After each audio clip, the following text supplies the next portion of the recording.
Shalom saudaraku yang saya kasihi dalam Tuhan. Salam sejahtera bagi kita semua. Mari sebelum kita mendengarkan firman Tuhan, kita bersatu hati, kita berdoa.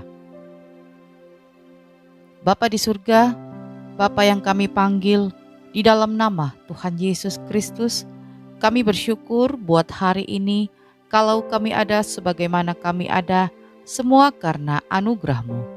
Saat ini Tuhan, kami akan mendengarkan dan merenungkan firman Tuhan. Berkatilah kami, berikanlah kami hikmat-Mu, agar kami boleh mengerti setiap firman yang akan kami dengar. Di dalam nama Tuhan Yesus kami berdoa. Amin. Renungan firman Tuhan hari ini berjudul, Kalahkanlah pencobaan dengan firman.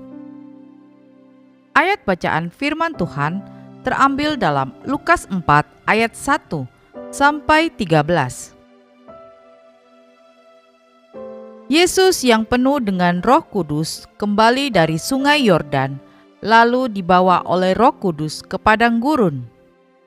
Di situ ia tinggal 40 hari lamanya dan dicobai iblis. Selama di situ ia tidak makan apa-apa, dan sesudah waktu itu ia lapar. Lalu berkatalah iblis kepadanya, "Jika engkau anak Allah, suruhlah batu ini menjadi roti." Jawab Yesus kepadanya, "Ada tertulis bahwa manusia hidup bukan dari roti saja." Kemudian ia membawa Yesus ke suatu tempat yang tinggi, dan dalam sekejap mata ia memperlihatkan kepadanya semua kerajaan dunia. Kata iblis kepadanya, "Segala kuasa itu serta kemuliaannya akan kuberikan kepadamu, sebab semuanya itu telah diserahkan kepadaku, dan aku memberikannya kepada siapa saja yang ku kehendaki. Jadi jikalau engkau menyembah aku, seluruhnya itu akan menjadi milikmu." Tetapi Yesus berkata kepadanya, "Ada tertulis, engkau harus menyembah Tuhan Allahmu, dan hanya kepada Dia sajalah engkau berbakti." Kemudian ia membawa Yesus ke Yerusalem dan menempatkan Dia di bubungan bait Allah, lalu berkata kepadanya, "Jika engkau anak Allah, jatuhkanlah dirimu dari sini ke bawah. Sebab ada tertulis mengenai engkau, Ia akan memerintahkan malaikat-malaikatnya untuk melindungi engkau, dan mereka akan menatang engkau di atas tangannya, supaya kakimu jangan terantuk kepada batu." Yesus menjawab, katanya, "Ada firman, jangan engkau mencobai Tuhan Allahmu." Sesudah iblis mengakhiri semua pencobaan itu, ia mundur daripadanya dan menunggu waktu yang baik. Saudaraku yang saya kasihi, selama hidup di dunia ini, kita akan terus diperhadapkan kepada ujian dan pencobaan. Karena dunia di mana kita tinggal ini telah dikuasai oleh dosa, dan sudah sangat jelas bahwa sifat-sifat dosa itu sangat bertentangan dengan kehendak Tuhan. Itulah sebabnya setiap orang yang percaya harus terus berjuang melawan pencobaan dan godaan yang dipanahkan iblis. Adalah tidak mudah menang melawan pencobaan-pencobaan yang menyerang kita. Karena roh memang penurut, tetapi daging lemah. Mungkin kita bertanya, mengapa kita harus diperhadapkan kepada pencobaan-pencobaan? Ketahuilah bahwa Tuhan tidak pernah menjanjikan kehidupan orang percaya itu bebas dari segala pencobaan. Tetapi yang pasti, Tuhan berjanji akan selalu memberikan jalan keluar. Sedangkan pencobaan-pencobaan yang kita alami ialah pencobaan-pencobaan yang biasa. 1 Korintus 10 ayat 13. Di sana dikatakan, pencobaan-pencobaan yang kamu alami ialah pencobaan-pencobaan biasa yang tidak melebihi kekuatan manusia. Sebab Allah setia, dan karena itu Ia tidak akan membiarkan kamu dicobai melampaui kekuatanmu. Pada waktu kamu dicobai, Ia akan memberikan kepadamu jalan keluar, sehingga kamu dapat menanggungnya. Jadi bagaimana supaya kita bisa menang melawan pencobaan dari iblis? Cara terbaik adalah kita harus melekat kepada Tuhan dan senantiasa tinggal di dalam firman-Nya. Tuhan Yesus telah meninggalkan teladan yang luar biasa bagaimana melawan pencobaan. Ketika sedang dicobai iblis, tidak henti-hentinya Tuhan Yesus menggunakan firman Allah sebagai pedang roh untuk mematahkan setiap tipu muslihat iblis.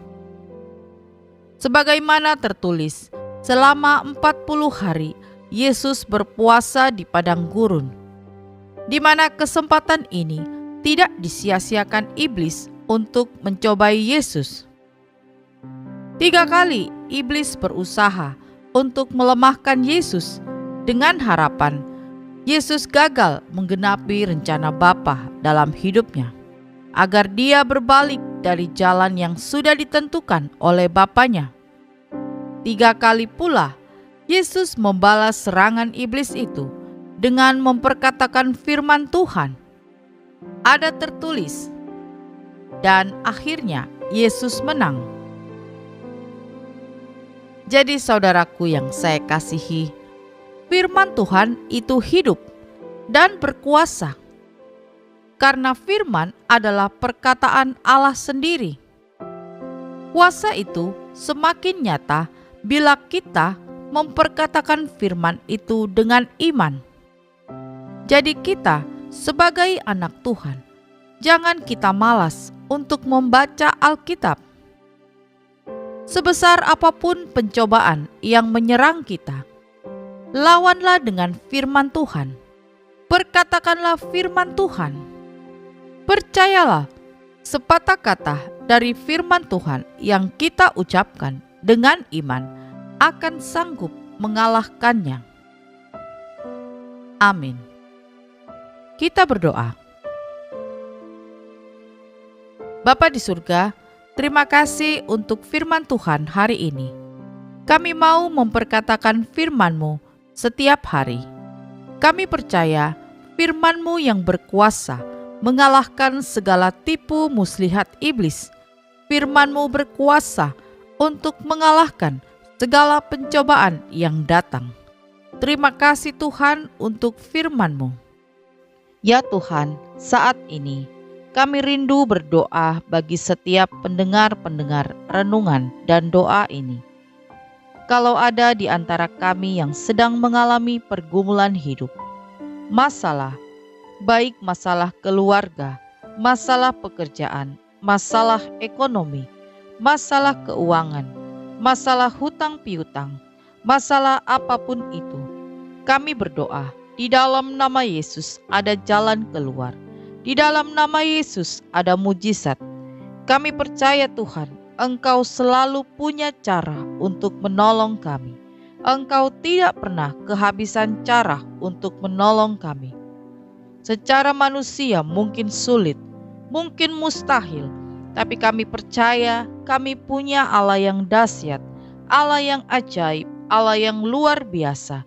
Bagi Tuhan tidak ada yang mustahil.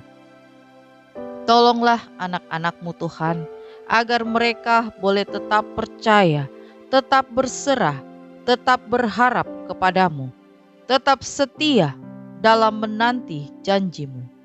Berikanlah bagi mereka ketenangan, baik ketenangan hati maupun pikiran, agar di tengah-tengah proses kehidupan ini mereka tidak menjadi lemah, tidak menjadi putus asa atau hilang pengharapan. Hiburkanlah setiap hati anak-anak-Mu yang susah. Kuatkanlah hati yang lemah. Biarlah kasih Tuhan boleh menjamah setiap hati anak-anak-Mu. Terima kasih Tuhan. Kami berdoa juga bagi anak-anak-Mu yang saat ini mengalami kelemahan tubuh, mengalami sakit penyakit. Kami bersatu hati, kami mengangkat hati kami berseru, Tuhan Yesus, Engkau menjamah setiap tubuh anak-anak-Mu. Segala sakit penyakit, segala kelemahan tubuh yang mengganggu, kami hancurkan. Biarlah kuasa kesembuhan boleh nyata terjadi bagi kami anak-anak-Mu. Terima kasih untuk jamahan-Mu, terima kasih untuk kuasa-Mu bagi kami. Kami percaya Tuhan, kami yang lemah, kami sudah dikuatkan. Kami yang sakit, kami sudah disembuhkan. Kami yang susah sudah dihiburkan. Terima kasih Tuhan untuk lawatan-Mu saat ini. Ya Tuhan, kami bersyukur untuk kasih dan rahmat-Mu bagi kami di sepanjang hari ini. Terima kasih untuk berkat-berkat-Mu dan segala sesuatu yang telah Engkau kerjakan bagi kami. Ampunilah segala kesalahan kami di sepanjang hari ini, baik yang sengaja maupun yang tidak sengaja kami lakukan. Saat ini Tuhan, kami akan beristirahat. Lindungilah kami di sepanjang malam hari ini. Bangunkan kami besok pagi dengan kekuatan yang baru. Terima kasih Tuhan, dan saat ini hamba-Mu berdoa, kiranya kasih Tuhan, sukacita, dan damai sejahtera dari Allah Bapa senantiasa boleh memenuhi setiap hati kami anak-anak-Mu. Di dalam nama Tuhan Yesus kami sudah berdoa dan mengucap syukur. Haleluya. Amin. Puji Tuhan, kita sudah berdoa malam hari ini. Saya percaya kita sudah diberkati. Sampai berjumpa kembali dalam doa kita besok. Selamat malam, selamat beristirahat. Tuhan Yesus memberkati.